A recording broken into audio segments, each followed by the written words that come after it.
la Semana Santa continúa en el programa y continúa ofreciéndonos la belleza y la armonía y el sentimiento que tienen y tuvieron las grandes esculturas del barroco. En el programa anterior nosotros habíamos manifestado cómo era la imaginería barroca de la escuela castellana. Hoy vamos a hablar de la imaginería barroca de la escuela andaluza en los siglos de oro. Cuando pensamos en la imaginería, estamos pensando en una especialidad de la escultura, tanto castellana como andaluza, que manifiesta lo más bonito y noble que puede haber en una Semana Santa.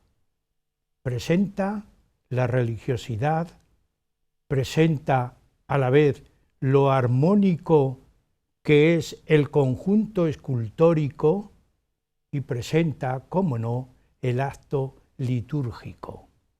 Pues con esta idea vamos a iniciar hoy el programa Huellas de nuestro tiempo con este título: La imaginería andaluza en los siglos de oro.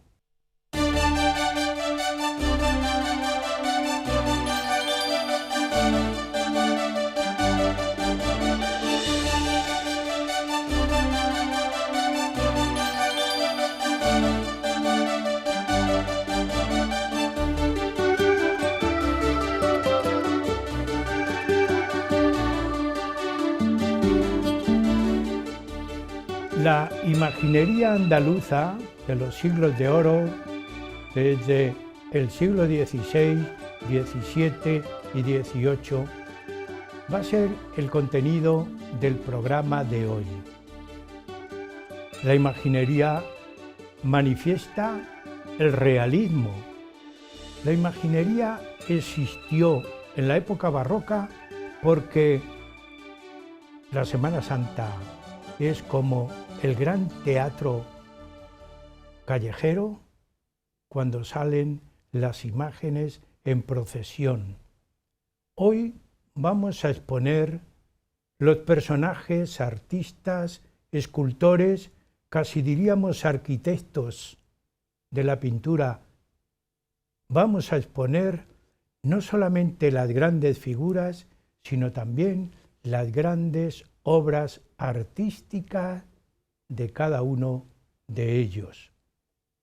Va a exponer el tema, por segundo día consecutivo, don José María Gómez Gómez, conocido de todos ustedes, de todos los telespectadores, pero siempre recordamos sus datos.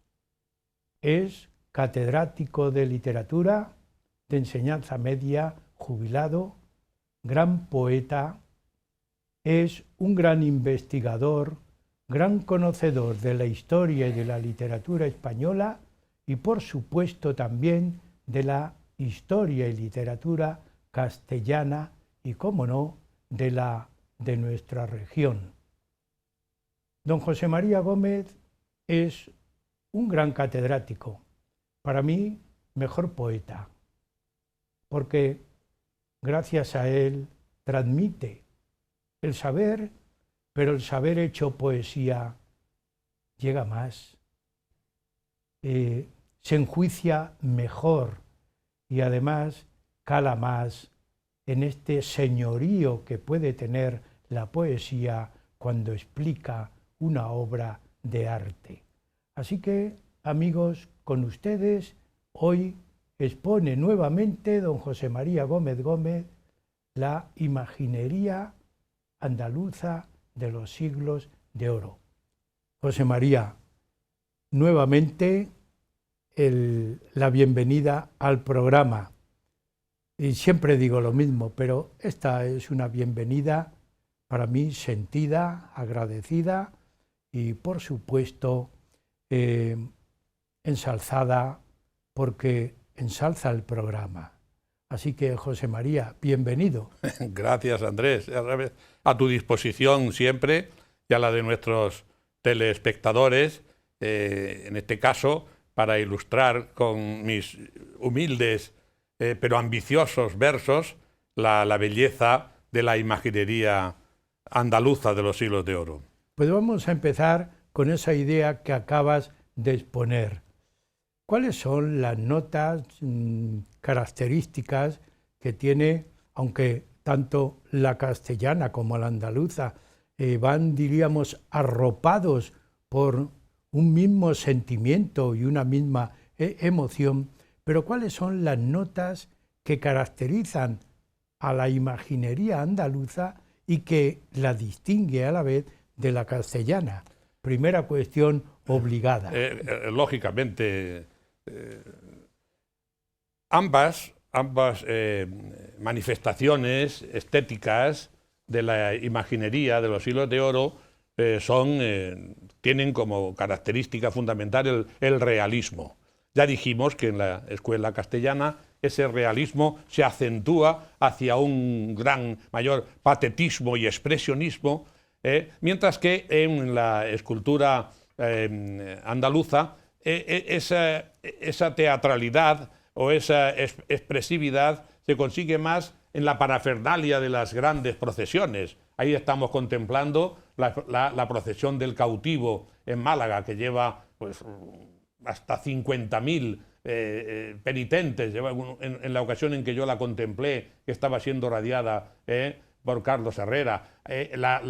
Desde luego, impresionante es la Madrugá en Sevilla, y ahí estamos contemplando a la Macarena, en una procesión en la que entre unas cosas y otras se habla de que a veces participan casi 1 millón de personas, se presentan en Sevilla en esa Madrugá, ¿verdad? Pero fijémonos aquí la serenidad en este Cristo de la Clemencia de Montañés.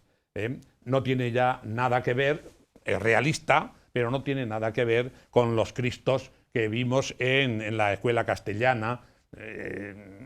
Lógicamente sangra por la corona de espinas, pero unos hilitos, los mínimos, para mostrar ese realismo, pero sin exagerar los rasgos. Hay una gran serenidad en este Ecce Homo atado a la columna de Alonso Cano, lo mismo, vemos los cuerpos limpios, la mirada pues muy serena, esa serenidad, esa incluso dulzura. Bueno, aquí tenemos al Jesús de la Pasión también de Montañés, y vemos que hay unos hilitos de sangre, pero no se acentúa tanto, es un realismo más atemperado, menos efectista que el realismo exagerado de la escuela castellana. Alguien habla en algunos casos de cierto edulcoramiento. No creo que esté edulcoradas esas imágenes. Tienen también su patetismo, en este caso que estamos viendo el Cristo de la Expiración, llamado el Cachorro, de Triana. Vemos también que bueno, pues se mantiene ese afán de cierta serenidad, equilibrio dentro del realismo y de la exposición realista. Sin embargo, al contemplar, por ejemplo, las vírgenes, en las que solo se tallan los rostros y las manos, vemos que hay una mayor parafernalia y una mayor teatralidad en su presentación.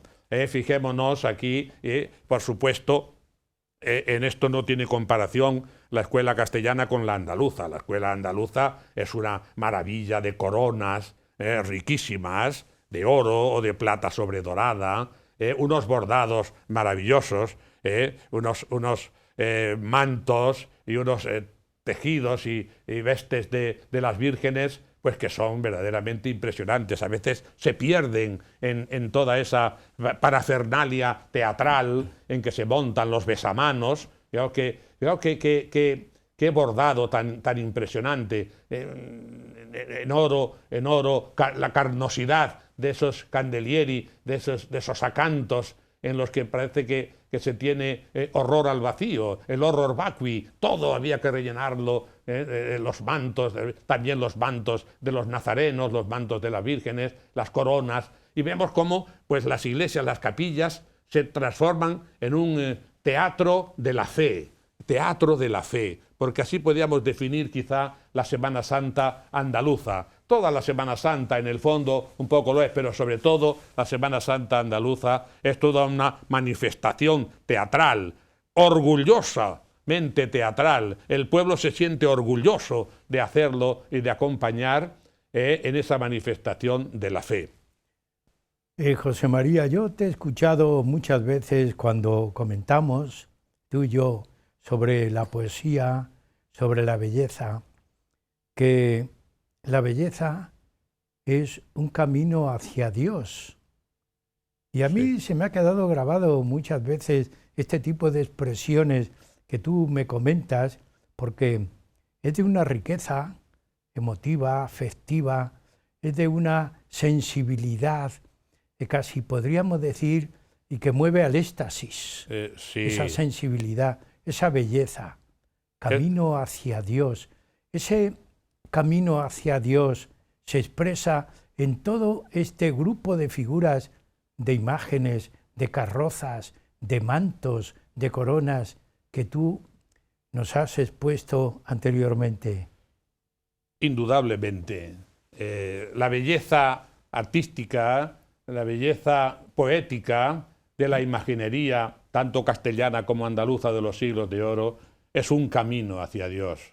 Es lo que Benedicto XVI llamaba la via pulcritudinis, la vía para llegar a Dios a través de la belleza, de la contemplación de la belleza.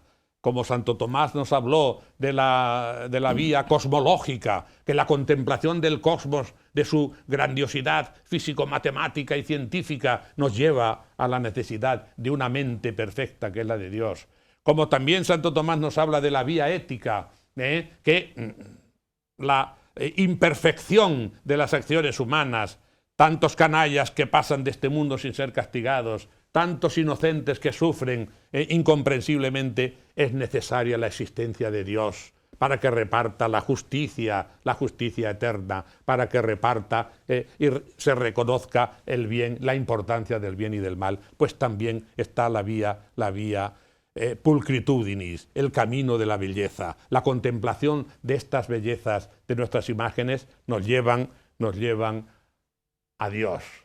Pueden llevarnos a Dios. Cada uno tenemos un camino para llegar a Dios.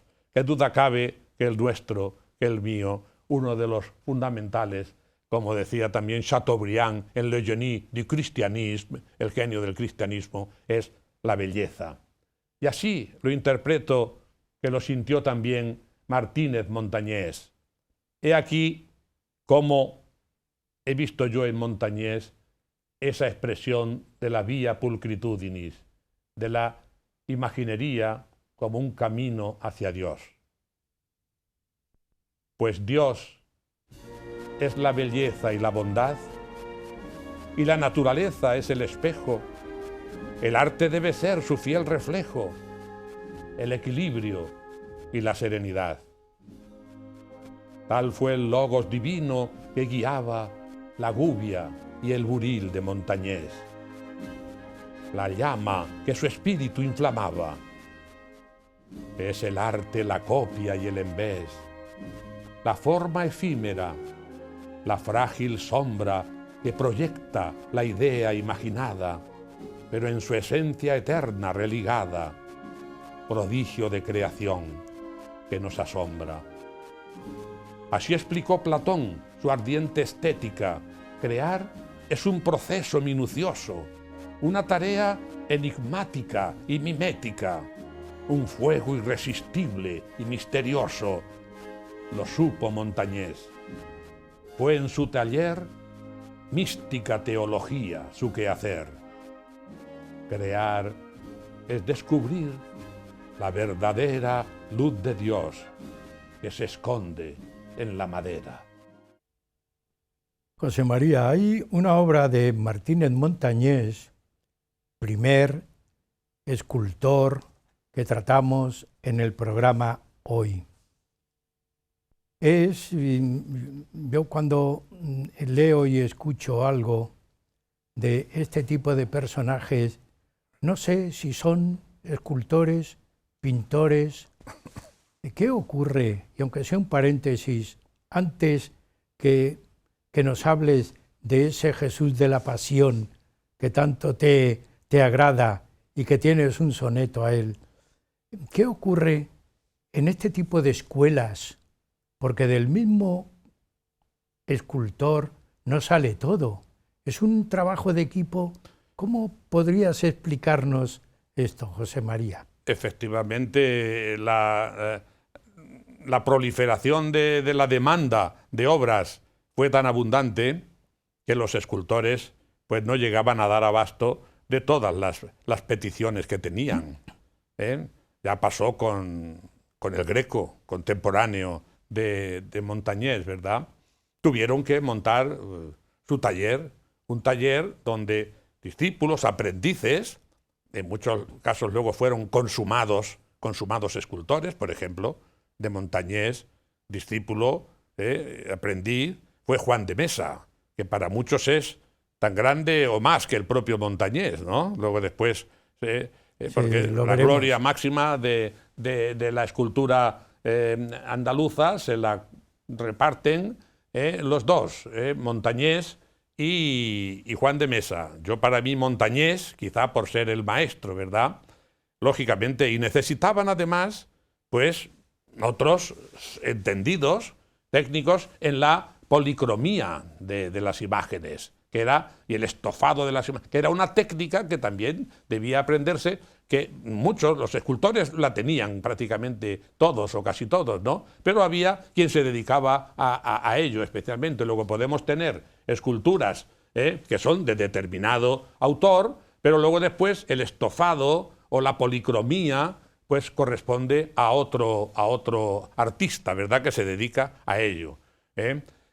Montañés tiene dos obras maestras incalculables referidas a la Semana Santa. Ya le dedicamos un programa, no vamos a volver, un programa entero con motivo del 450 aniversario de su muerte, ¿verdad? Pero ahora recordamos en dos obras maestras de la Semana Santa sevillana, como es el Cristo de la Clemencia, que se ha conservado en la Catedral de Sevilla, también llamado Cristo de los Cálices, por haber estado en esa sala o en ese espacio donde estaban los cálices, que es el que estamos contemplando en este momento.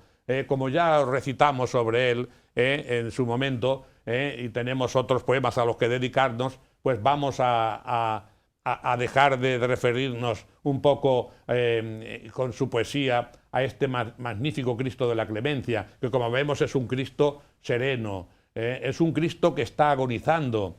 Se lo encargó el año 1603 el arcipreste de Carmona, se lo encargó, que era Mateo Vázquez de Leca, y el arcediano de Carmona. E incluso, pues en el contrato le dan las orientaciones para su composición.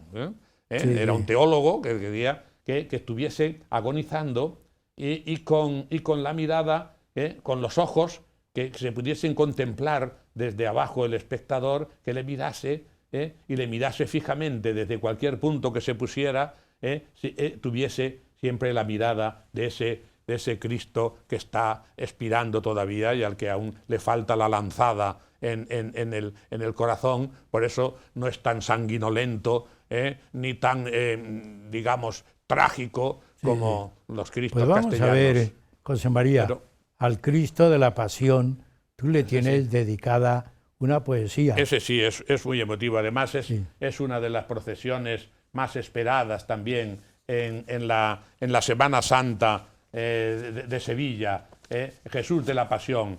Fue un encargo del prioste de la cofradía, y se cuenta que lo que ahora voy a recitar en el poema, y lo podemos observar, se fecha hacia 1610, 1615. Como vemos, es rigurosamente contemporáneo del Greco, ¿verdad? Y su escultura, pues así también tildada de manierista, un manierismo pre-barroco, yo creo que ya prácticamente se le podemos llamar barroco. Ahí tenemos a Jesús de la Pasión.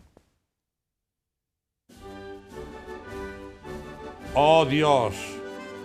Solo le falta la palabra, exclamó el prioste de la cofradía, contemplando la impávida agonía del Nazareno y la perfecta labra de un rostro y unos ojos que reflejan la cruel congoja que en el alma escarba, la bífida burbuja de la barba, las sangrientas espinas que no cejan, la huesuda caricia de las manos que sostienen la cruz, que representa el dolor de todos los humanos, la aceptación que en su mirada alienta.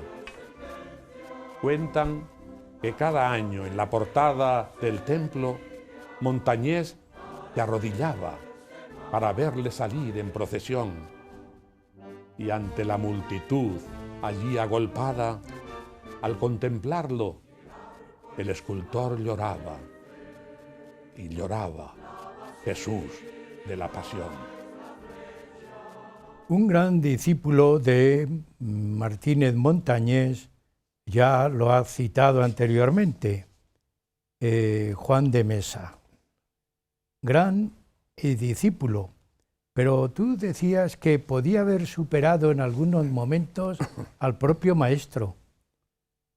Cordobés que va a Sevilla, aprende en Sevilla, se afianca en Sevilla. Es el gran discípulo. Pero ¿cómo José María ha interpretado el trabajo de este discípulo de Montañés? Bueno, ya Juan de Mesa ya indiscutiblemente es barroco.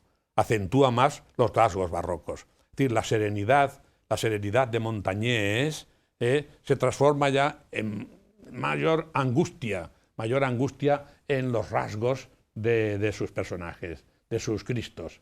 Ahí le tenemos ante el monumento, simulando, el monumento que refleja el momento en que está tallando la obra más famosa suya, que es llamado el Dios de Sevilla, ¿verdad? Que es Jesús del Gran Poder.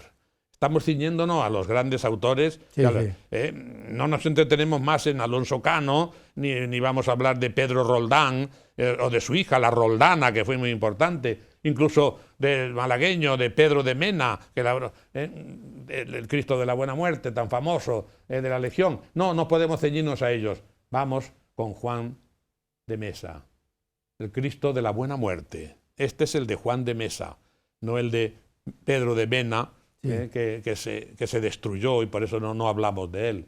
Este es el Cristo de la Buena Muerte de Juan de Mesa. Ahí vemos ya más trágicos estos Cristos, como este Cristo de la Misericordia de Osuna, y no digamos que quizás sea su mejor crucificado, el Cristo del Amor. Juan de Mesa es el escultor barroco por antonomasia ya de la escultura andaluza, pero nos ha dejado sobre todo, y es el que nos podemos detener un poco más, tenemos que pasar sobre ascuas, sobre todos ellos, el Gran Poder, Jesús del Gran Poder, que es otro nazareno, y que es, cuando lo veamos, bueno, pues se parece a nuestro Padre Jesús de la Pasión de Montañés. Sí, serían dos hermanos, no gemelos, uno más sereno, quizá el Jesús de la Pasión, y otro poco más enjuto y más trágico, que es el Gran Poder, al cual le puedo dedicar estos versos. Con caricias de gubia, Juan de Mesa el cedro fue dejando estremecido, labrando celestial en su latido la levedad del alma que no pesa. Así surgió ese rostro renegrido, la corona de espinas que no cesa, cruda, clavando el cráneo compungido, y esa espina en la ciega ceja impresa. Las fraternales manos enervadas que no pueden asirse del madero, abiertas en tensión y laceradas. ¡Qué emoción contemplarte! Mañanero resplandor que en el Viernes Santo brilla, Señor del gran poder, Dios de Sevilla.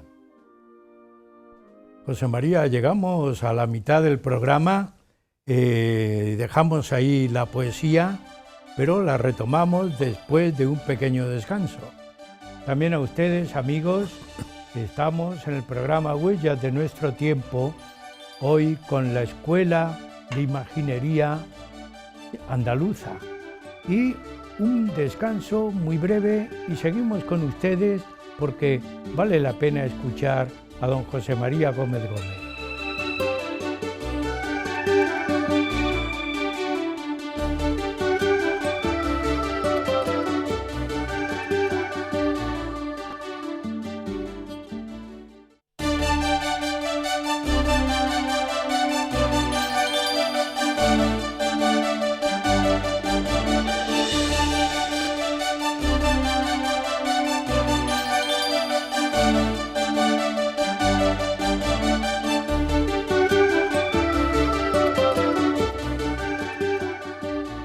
Seguimos en el programa Huellas de Nuestro Tiempo, que hoy estamos con la imaginería andaluza de los siglos de oro. Sigue en el programa con nosotros don José María Gómez Gómez, catedrático, poeta, que en la primera parte del programa nos haya acompañado su poesía a Montañés, Juan de Mesa, pero hay algo que nos llama mucho la atención, José María. Cuando pensamos en Sevilla, pensamos en el cachorro. Llamar un Cristo cachorro no es llamativo, no encuentro el término para definir o por lo menos denominar. ¿Cuál es la leyenda? Si es que tiene leyenda. ¿Por qué ese nombre? ¿Por qué? Ahí queda la pregunta, ¿por qué? El cachorro es una de las grandes esculturas de la imaginería andaluza y, bueno, es considerado el último gran crucificado de la escuela sevillana. Se encargó en 1682 y parece que hasta 7 años después no estaba terminado, 1689. Se dice que su autor, Francisco Ruiz Gijón, no acababa de encontrar el rostro, la expresión de ese Cristo expirante, porque es el Cristo de la expiración. Él lo que labró fue el Cristo de la expiración. Luego el pueblo sevillano le llamó cachorro, y que por pertenecer al barrio de Triana, se conoce como el cachorro de Triana. Yo le dedico estos versos. Cuentan que cuando Ruiz Gijón tallaba el Santo Cristo de la expiración, no encontraba la agónica expresión que su audaz escultura precisaba. Una noche, cruzando pensativo la oscuridad cruel de la herrería, pudo observar en un rincón furtivo a un gitano con muecas de agonía. Cachorro motejaban al gitano las gentes de aquel barrio sevillano. Ruiz Gijón, con furor irreprimible, como quien libra una crucial batalla, tomó la gubia y se aplicó a la talla para labrar el rictus imposible. Con asombro observó que de los yertos huecos de la madera desafiante surgía el rostro enjuto y expirante, los agrietados labios entreabiertos, sudoroso cabello ensangrentado, tez espantosamente renegrida, ojos crispados con la luz herida. Dios mío, ¿por qué me has abandonado? Cuando en la noche de hosco escalofrío de un Viernes Santo, contempló Sevilla aquella espeluznante maravilla de su Dios expirando junto al río, «Cachorro», gritó el puente de Triana. «Cachorro», la honda luna sevillana. Nos deja sin respiración, José María, pero vamos a seguir. Si grandes son las tallas policromadas de Cristo, grande es también la belleza de la Virgen María. Muchas hay, pero a todas no le vamos a poder dedicar el tiempo. Sin embargo, vamos a elegir. Empecemos, José María, ¿por cuál de ellas? Vamos a escoger, ya que estamos escogiendo en general las imágenes señeras, simbólicas de la Semana Santa de Andalucía, entre las vírgenes de Escuella, la Macarena. La verdad es que las vírgenes se parecen todas mucho, las vírgenes sevillanas.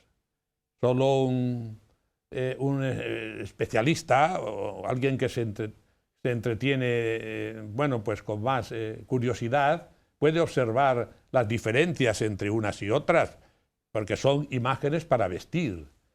Tienen un rostro todas muy compungido entre el dolor y el asombro, el perdón, la admiración. Todas están vestidas de forma impresionante, porque son imágenes para eso, para vestir. Van portadas, protegidas por unos palios maravillosos, riquísimos.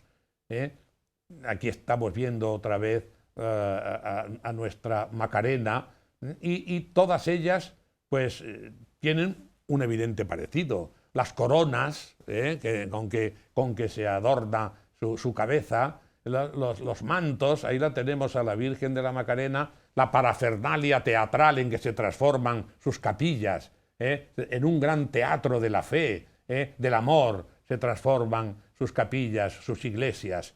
Y ahí la tenemos a la Macarena vestida con ese manto camaronero, como le llaman, porque tiene un tejidillo y una red parecida a la que utilizaban los pescadores para pescar los camarones, y el pueblo le llamó el camaronero a ese impresionante. Fíjate que, fijémonos en estas imágenes, qué teatralidad tan magnífica, tan impresionante. Ahí le tenemos, esta que es la mejor foto en que se puede admirar el camaronero de y las cinco, estas cinco esmeraldas maravillosas que tiene en su pechera la Virgen, y que son regalo, en este caso, del torero Joselito el Gallo. Lo mismo que el camaronero y la corona fueron bordadas por Rodríguez Ojeda. Ahí tenemos, con que bien se ven las mariquillas. Las cinco mariquillas. Exactamente. Que como se mueven al paso parece que la Virgen va respirando, porque están ahí suspendidas y se van moviendo según discurre el paso. Bien, conocemos quién hizo el manto, conocemos quién obsequió los dos grandes cofrades simbólicos de la Macarena, como son el gran bordador, el más famoso que ha habido en Sevilla y en España, Rodríguez Ojeda, y el gran torero, el más grande que ha habido en España, Joselito el Gallo. Pero, ¿quién labró el rostro y las manos? Sabemos que fue Rodríguez Ojeda quien el manto bordó, camaronero, y quien el oro y plata lisonjero de la corona y su luciente rueda. Sabemos que José las mariquillas puso en su pecho, y las redondas perlas que suaves resbalan sobre las mejillas, y que nunca el espada pudo verlas.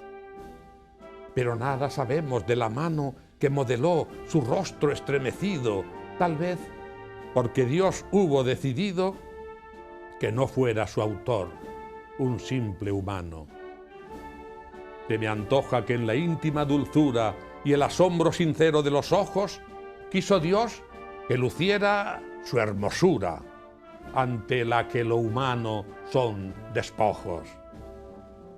La mente que soñó la Macarena fue la de un ángel que bajó a Sevilla y labró la doliente maravilla del dulce rostro y su infinita pena. Eso dicen los sevillanos. Que dicen, ¿quién esculpió la Macarena? Bueno, unos dicen que Juan de Mesa, otros dicen que Ruiz Gijón, el del cachorro. No, dicen los andaluces, a la Macarena la labraron los ángeles. Sí. No le ponemos nombre, es mejor, ¿verdad? Exacto. Bueno, pues vamos a salir de Sevilla, y aunque sea por poco tiempo, porque no podemos hacer todo un recorrido por Andalucía, pero sí vamos a ir a Granada porque nos llama la atención el Sacromonte, nos llama la atención el Cristo de los Gitanos, nos llama la atención los versos de Antonio Machado, nos llama la atención la saeta, la canción de Juan Manuel Serrat. El Cristo de los Gitanos. José María, ¿qué te inspira ese Cristo? Primero vamos a situarnos en el Sacromonte. En la abadía del Sacromonte, o en las cuestas, sí. Porque la gran procesión es la subida desde Granada, la subida hasta el Sacromonte, ¿verdad?, de la imagen del Cristo de la Consolación, que ese es el Cristo que labró José Risueño, que es su autor, entre los años, hacia el año 1695, ya a finales del siglo XVII, este Cristo granadino, ¿verdad?, que se llama así Cristo de los Gitanos, porque lo tomaron con gran cariño los gitanos del Sacromonte, lugar sagrado para los gitanos, y allí se conserva y se venera en la abadía. Quiero dedicarle estos versos. Machado recogió una de las saetas que le cantaban los gitanos cuando le subían. Quien tuviera una escalera para subir al madero, para quitarle los clavos a Jesús el Nazareno. Después le compuso un poema. Y yo lo rememoro de esta manera.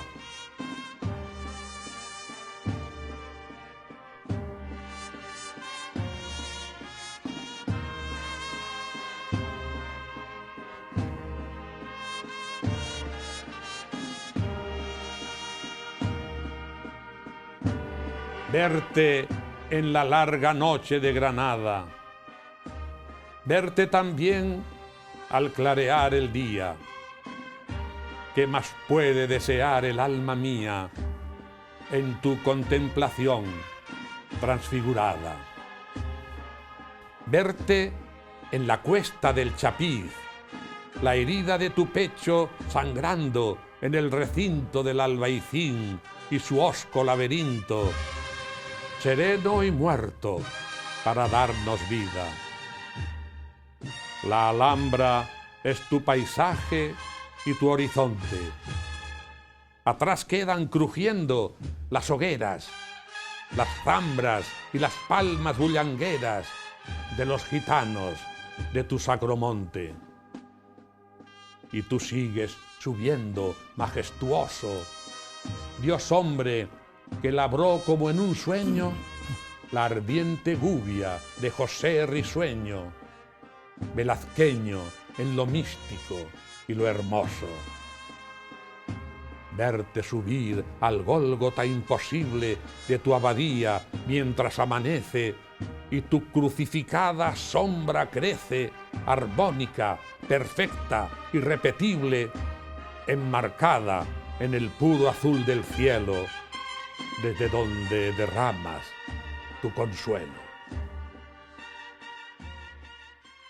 Hemos escuchado la saeta de Antonio Machado. Quien pueda leerlo verá, por supuesto, el poeta lleva la obra a un gran misticismo es como si realmente estuvieras, cuando se lee la saeta, Sí. estuvieras escuchando la exposición, ¿verdad? La música, Sí. el momento. Sí, Es como- Serrat hizo una versión extraordinaria que luego pues las bandas de música la han adaptado, como hemos estado escuchando en esta versión que sonaba mientras yo leía mis versos, ¿verdad? Machado expresó en esa saeta que no podemos quedarnos en la muerte de Cristo, que a él lo que le interesa fundamentalmente es el Cristo que anduvo sobre la mar, porque la mar en Machado es la nada, es un símbolo de la nada, el que anduvo y se sobrepuso a la nada, el que resucitó, el que es la vida y el esplendor, porque todo el sentido de la Semana Santa alcanza su plenitud en la resurrección, en la vida. Machado dice que no puede quedarse en ese Jesús del madero, en ese Jesús que muere, porque entonces, como dice San Pablo, seríamos los más tristes y pobres de los hombres. Cristo resucitó, Cristo anduvo sobre la mar, Cristo se sobrepuso a la nada. Y ese es el mensaje que Machado expresa en ese magnífico poema, que yo he rememorizado, en este caso, haciendo homenaje a la procesión que va desde Granada por la cuesta del Chapiz hasta el Sacromonte. Bien, estamos en la última parte del programa. No podemos ni escuchar tanta poesía ni ver tanta imagen, porque es para estar muchos días haciendo programas. Pero vamos a irnos, aunque sea despegándonos un poco de Andalucía a Murcia. No tenemos más remedio que citar a Salzillo. Es una escuela sevillana, es una escuela castellana.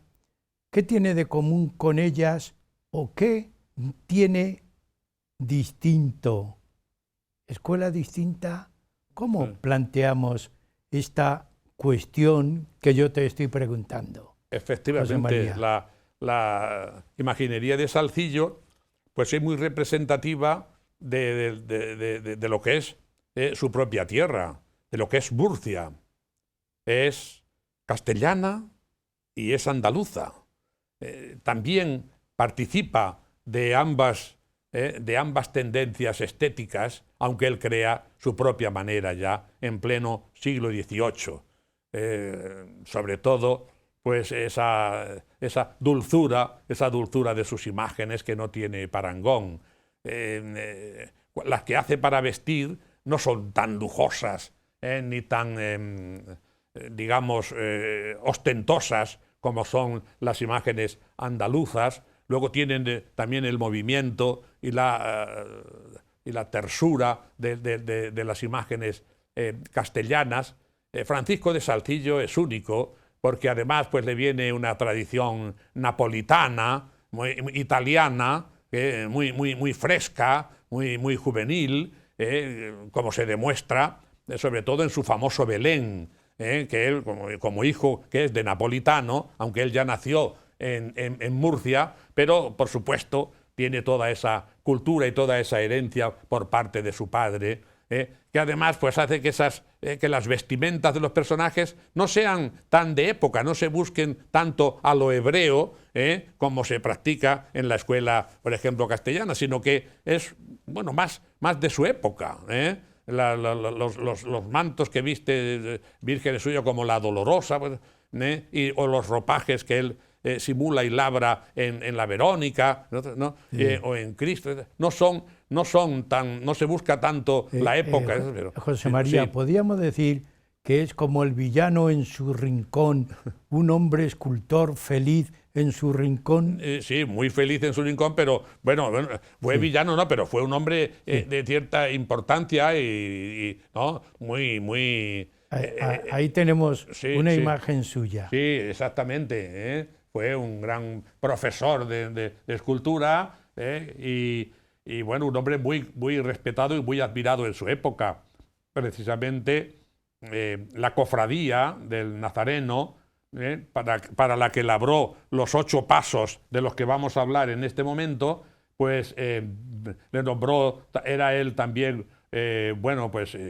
cofrade de esa cofradía, con ocasión de hacer una preciosa iglesia, la cofradía para sí misma, le pidió esos 8 pasos que son los que vamos a hablar ahora. Podríamos hablar de otros muchos. Bien. Porque se conservan, ¿no? Y entonces, ahora esa iglesia está convertida en museo, y allí se conservan. Ahí le tenemos, esa iglesia, museo de Saltillo, que todo hombre amante de la imaginería debe visitar, y del arte.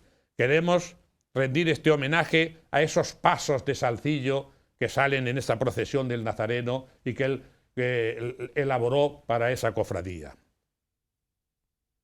Este español de origen napolitano unió el arte andaluz y el castellano. Hombre muy religioso, fiel y sincero, entró en la cofradía del Nazareno. Para esta cofradía labró 8 pasos, que hoy son el orgullo de los murcianos. Los pasos que custodian en su museo. ¡Qué gozo contemplarlos! ¿A cuál más bello? Pero, ea, que ya sale la última cena. Jesús y los apóstoles. Divina escena. Con tallas de madera policromada en torno de una enhiesta mesa ovalada. Reparad en los rostros, los ademanes, la labra minuciosa de los ropajes. Todo el conjunto gira en torno a Cristo, los rostros y las manos de los discípulos. De manjares, la mesa se muestra ufana, de frutos de la fértil huerta murciana. Paso de la Verónica, mostrando el lienzo y en él la santa faz del Nazareno. ¡Qué mujer tan valiente! ¡Qué noble gesto! En sus manos crispadas exhibe el premio.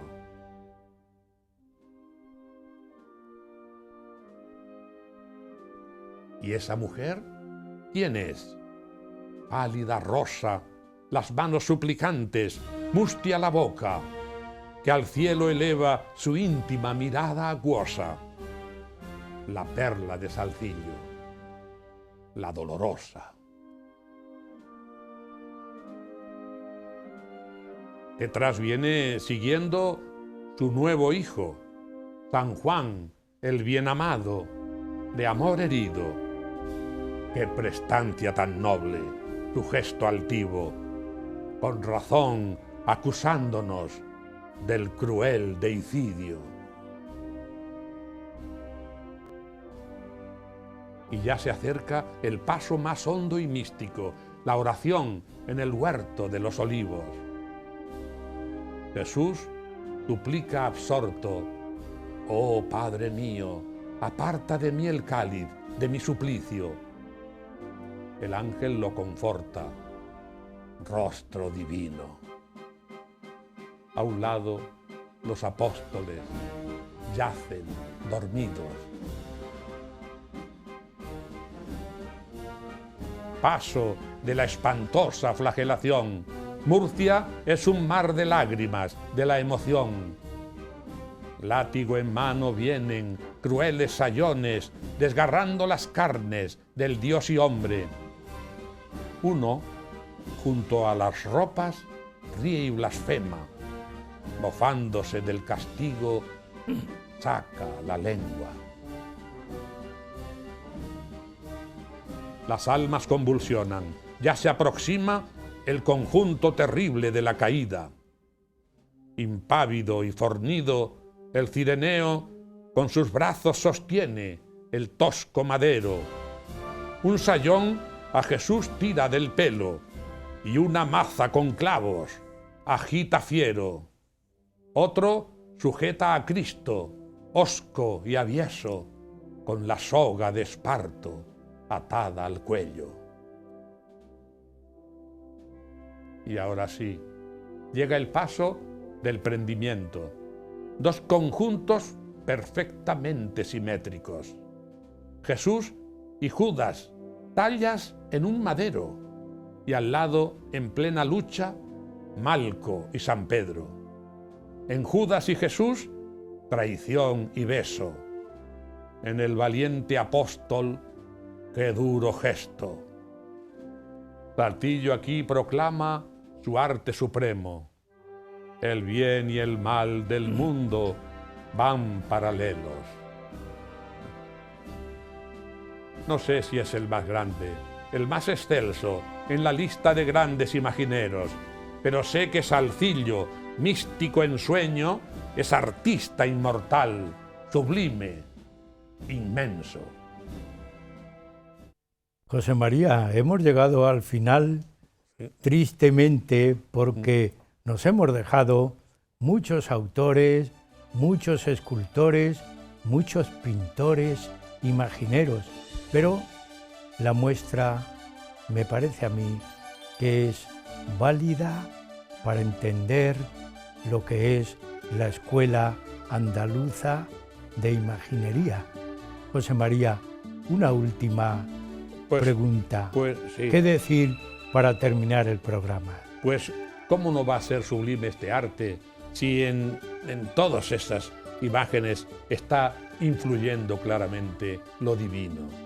El pueblo tiene sensación de que en el cachorro fue Dios quien puso delante de Ruiz Gijón aquel gitano que apodaban el cachorro y que estaba expirando. En la Macarena, qué duda cabe que Dios mandó a los ángeles para que la labraran.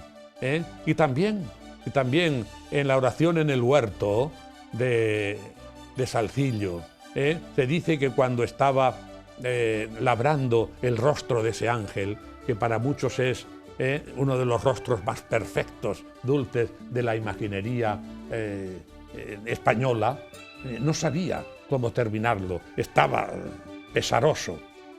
Y en esa noche, cuando ya estaba cansado, sonó una llamada en el portón de su casa. Allí apareció un pobre mendigo harapiento. Él le hizo pasar, le sentó a su mesa y allí le dio un rico refrigerio para que se hartara de comer, puesto que venía. Y en ese ínterin, Saltillo se quedó dormido del cansancio que tenía. Cuando por la mañana la luz de la ventana le despertaba, vio que ya no estaba el mendigo. Cogió la gubia y se fue otra vez con ímpetu para labrar el rostro del ángel. ¿Cuál no sería su asombro cuando vio que el ángel estaba perfectamente acabado y el rostro estaba maravillosamente modelado, que es el que estamos contemplando en este momento? Y hay quien pueda hacer algo más dulce, es un ángel. ¿Es hombre? ¿Es mujer? No, es un ángel, es la pureza, es la dulzura, es la serenidad. José María, muchas gracias. Con esa maravillosa idea terminamos el programa. Nos has dado un gran rato. Que Dios también te inspire a ti, como a esos artistas, para poder expresarlo con la palabra armónicamente y bellamente. Así que muchas gracias, José María, y hasta el próximo programa. Siempre. Y también a ustedes, yo siempre les digo, no nos deben dejar. Huellas de nuestro tiempo, todas las semanas está con ustedes, porque un nuevo tema les espera. Hasta el próximo programa. Muchas gracias.